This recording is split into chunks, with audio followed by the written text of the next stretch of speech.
I'm grateful in one way that I get to speak to you from my living room because I get to show you something that's on the wall in my living room. These three frames, each of them given to me by a different friend at a different time, but all of them tell a single story. It's a story of one of the most dramatic cultural transformations of the last several centuries. It starts with the top frame, which reproduces a diary entry from the British statesman William Wilberforce in 1787, and in it he writes, "God Almighty has placed before me two great objects, the suppression of the slave trade and the reformation of manners." Wilberforce wrote this as a young man, beginning his career in Parliament. It took his entire life before the Act for the Abolition of the Slave Trade actually was passed. And what happened next is the story of the next frame. It's a painting of a British naval ship pursuing a slave ship, guns blazing, as this ship, which is part of what was called the preventive squadron of the Royal Navy, attempts to actually stamp out that which Parliament had made illegal. Because after Parliament passed the Act for the Abolition of the Slave Trade, it took 50 years to actually end the slave trade across the Atlantic. 50 years, a third of the Royal Navy at the height of the preventive squadron, and 17,000 lives of officers and sailors. Incredibly slow, difficult, unbelievably dangerous work that actually enacted Wilberforce's dream. And then the third frame has a photograph from our own time of two young folks, maybe 12 or 13 years old. And they're from a country which has outlawed slavery for many, many decades. But in this country, it's still the case that many people are functionally enslaved, held by force, not free to leave, not compensated for their labor, often as children. And when this practice is discovered and when the legal system is brought to bear on it, the legal system gives the people who have been functionally enslaved these certificates of manumission that certify that there's no debt, there's no obligation that can possibly keep them, that they are free to go. And these two children are holding the certificates their families have received because they're now free. This is 300 plus years after Wilberforce wrote his words, and his great object is perhaps only now close to being realized. This is how culture changes. I got thinking about this in a new way when I read a book a couple years ago by the Mennonite historian Alan Kreider. It's called The Patient Ferment of the Early Church. The Patient Ferment of the Early Church. Kreider picks up on a question raised by the sociologist of religion Rodney Stark in his book, The Rise of Christianity, which is also a terrific book. And in that book, Stark observes that the early church grew between the years 100 AD and 400 AD by about 30% per decade after decade for 300 years. Incredible, quite fast, in some ways exponential growth, to the point that when Constantine converts, perhaps 40 to 45% of the empire are Christian believers. And Stark asked a question that Kreider picks up. How did this happen? But Kreider focuses the question a bit more. He says, how did this happen without any attempt to evangelize the Roman world? Because in fact, there is no instruction given to the Christians of the first centuries in evangelizing their neighbors.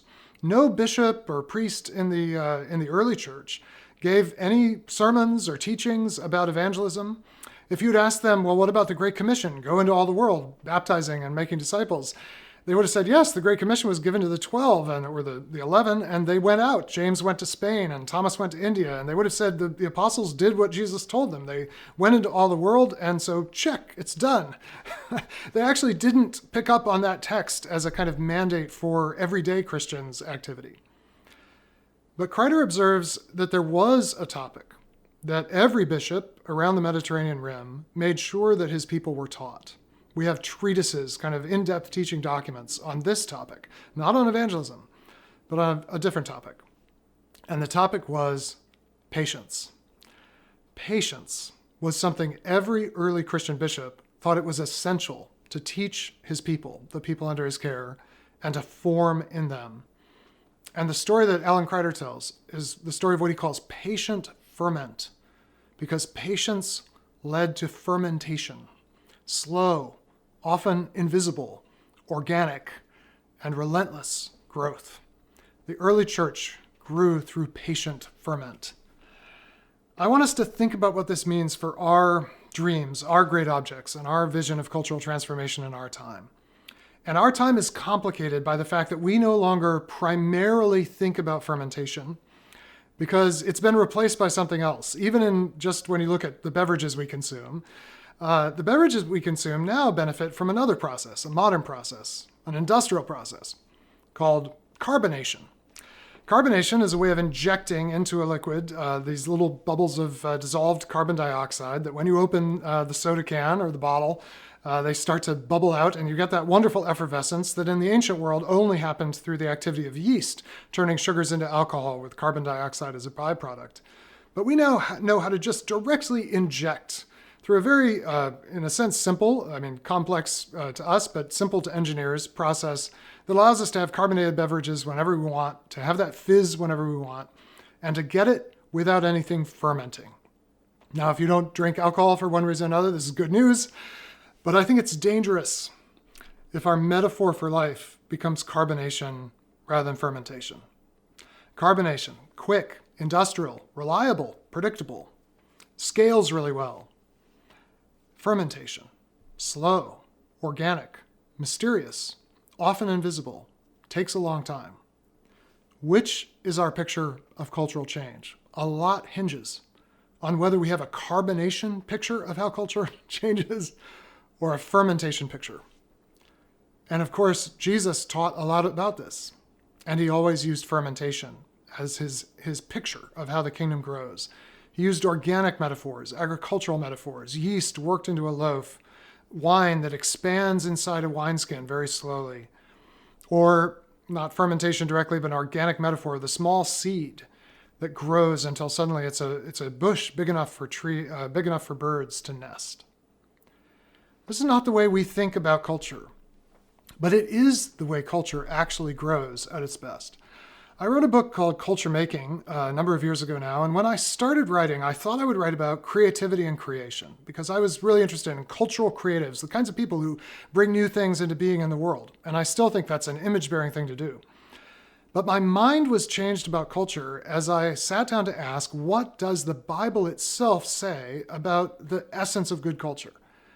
And when I read the Bible through a cultural lens, I actually found that I was reading about not creation primarily, not total innovation and brand new things, but something else that I came to call cultivation, the patient tending of the world. The Lord God put the man in the garden to till it and to keep it, to tend it and keep it, to cultivate it. God, in the biblical story, is the creator of all things.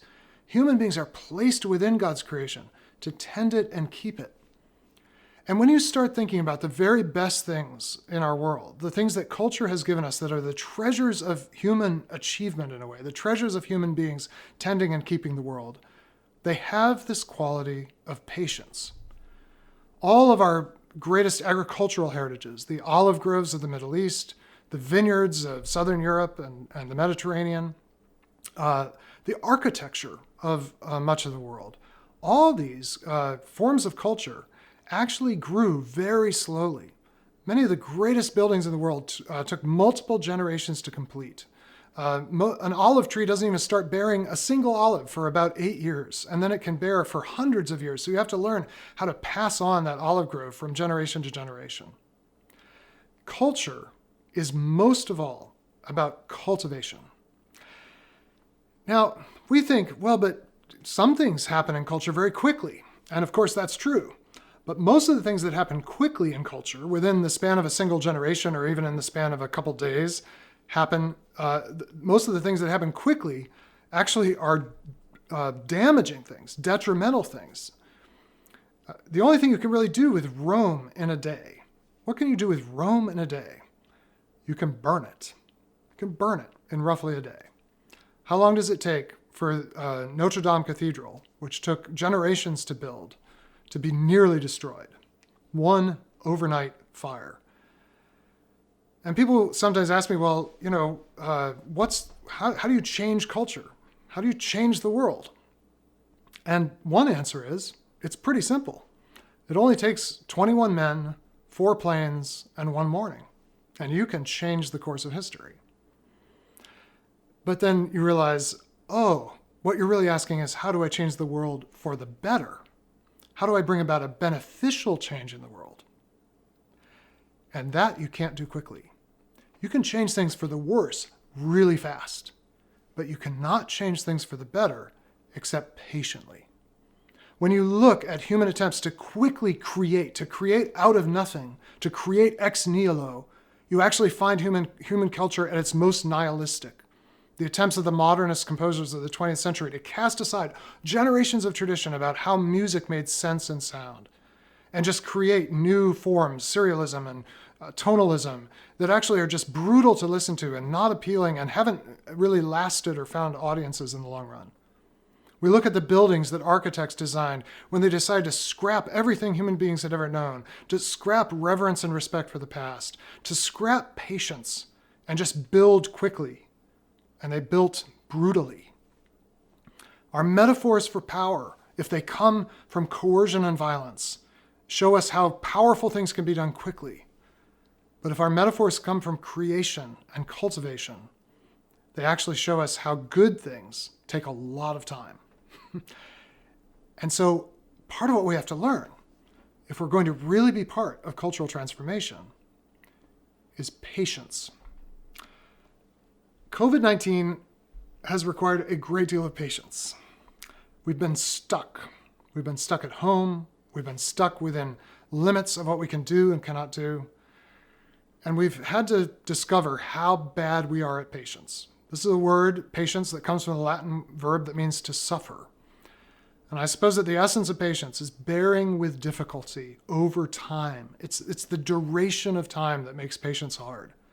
And I certainly feel that to this day under a stay-at-home order in my own state, and feeling this incredible stretch of my ability to bear with the difficulty of this, knowing how long it is, and in the scale of human lifetime, not that long. We've found out how bad we are at this. And yet this is the secret of cultural change. It's patience. This is why the early church had to teach it, because it doesn't come naturally. But for people who do become patient, things become possible, culturally and personally, that were not possible before. So what becomes possible as you become a person of patience? Well, you yourself begin to change. Do you want truth and love together? Do you want truth and love together? You will not get that through carbonation. It's not just going to be infused mechanically, quickly, reliably into your life. Because the deepest truth I have to wrestle with is in some ways the truth about me, the truth about myself, the truth about my own impatience, the truth about my desire for control, the truth about my desire to escape suffering rather than bear it. And discovering that truth about myself, and without truth about myself, how can I propose or pretend to tell anyone else the truth about the world? That takes patient formation of myself. And what happens in formation of the person, at least when it happens well, when it happens in a way that actually benefits us, is we discover that even the worst truth about us is held, known, and overcome by love. That we are loved in spite of the truth about ourselves. And that allows us to turn to the world and tell the world the truth about the brokenness and distorted damage of the world, but to do it in a way that spreads and exudes love to others. And then, having been personally formed in this way of truth and love, we're then able to actually build, you could say, truthful, loving institutions. Institutions are cultural patterns that last. Sociologists think of institutions not just as like the bank down the street or the university down the street, but as any cultural pattern that endures over time. And I think the minimum amount of time for an institution to last is 3 generations. You really don't have culture. You don't really have cultural change until it's been handed on not just from parents to children, but from children to grandchildren. The children's children are the real test of whether we've built something that actually changes culture. Anything shorter than that is just fashion. It comes, it goes. It's as relevant as 20 years ago's fashion, the stuff you find in the back of your granddad's closet. But there are other kinds of culture that actually do endure. They last. They actually reshape horizons of possibility long after the people who originated them or first began to imagine them are gone. And those are things we call institutions.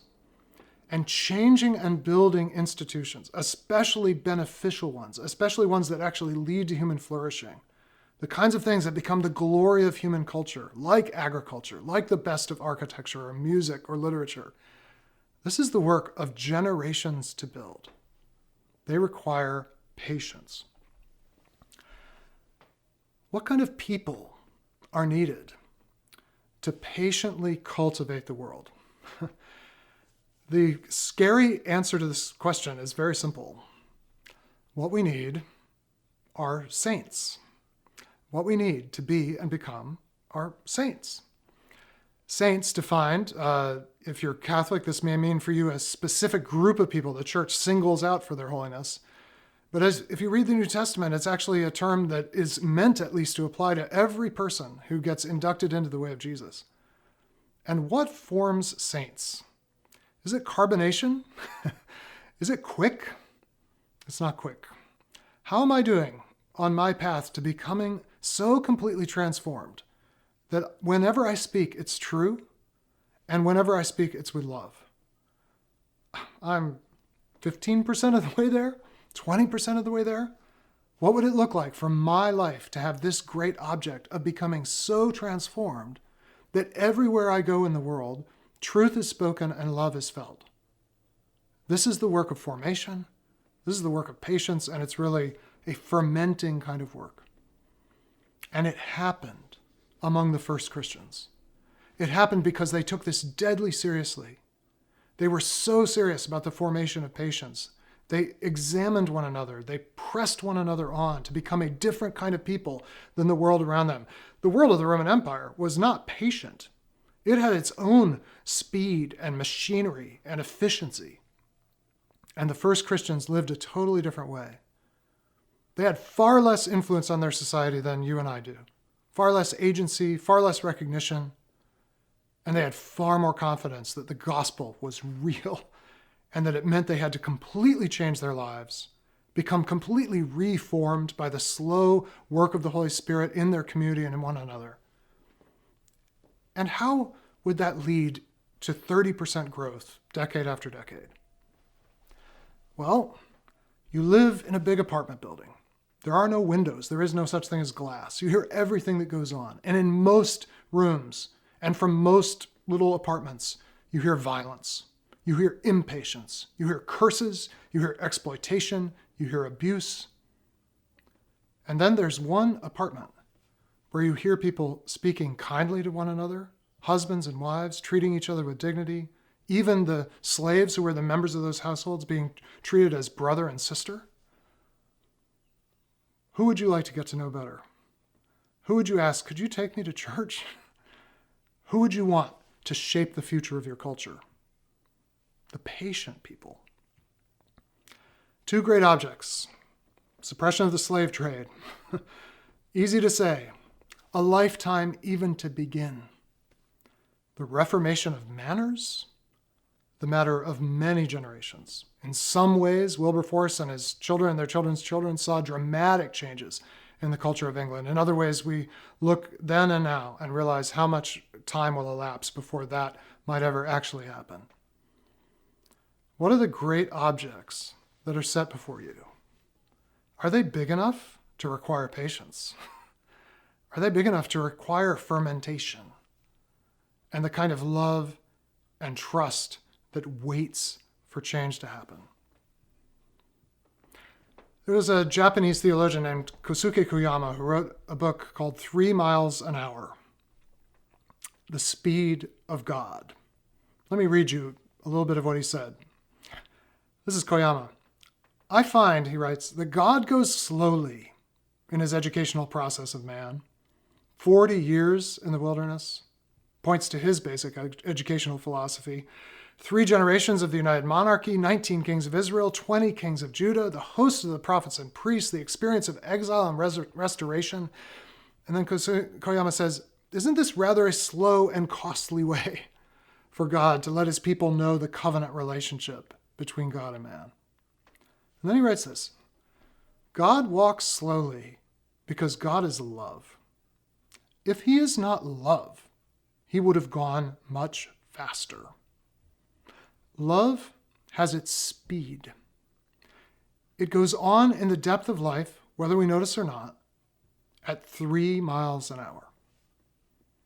It is the speed we walk, 3 miles an hour. And therefore it is the speed the love of God walks. In this season, we've been forced to live without big and fast. We've had to live small and slow. And this is actually what matters in the kingdom, what matters for culture, because small and slow are the speed and scale of love. And I think they're also the speed and scale of truth when it is really heard and received as truth. So our task is to pursue great objects, bigger than our lifetimes, slower than we would like, requiring us, first of all, to become saints. And let our children's children somehow remember us as people who, against all the odds, contributed to the patient ferment of God's kingdom in the world.